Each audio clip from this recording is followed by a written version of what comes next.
Mais en fait, ce qui est incroyable dans ce scénario, c'est pas que tout le monde soit quelqu'un qu'il ne semble pas être, mais juste que, de tous les personnages du film, le seul qui ne fait pas partie d'un gang, d'une mafia ou d'une organisation gouvernementale, c'est celui interprété par Jean-Claude Van Damme. Ce qui signifie qu'il est le seul personnage qui, supposément, n'a pas reçu d'entraînement. Alors peut-être a-t-il un passif de super soldat, mais c'est pas précisé dans le film, donc à ce qu'on sache, Jean-Claude Van Damme, dans ce film, joue un vendeur de jeans. Et je suis sûr qu'il y a plein de vendeurs de jeans super badass dans le monde, mais là, il arrive à tenir tête à la mafia russe, à la mafia hongkongaise, à la CIA, même à des marchands de fruits. C'est quand même vraiment étrange dans cet univers où n'importe qui dans la rue peut être un agent double de se dire que ce mec-là est juste un expatrié lambda. Sauf que c'est pas un expatrié lambda.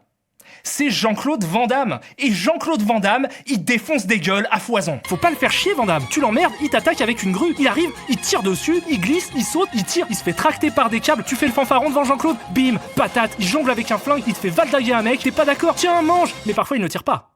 Parce que c'est aussi ça, être un héros. Être un héros, c'est aussi comprendre que le monde n'est pas... Non, je déconne. Il tranche la gorge de ton pote avec ta propre arme, il te décapite, et après il te lance des containers à la gueule que t'as plus. T'as pris tes pilules ?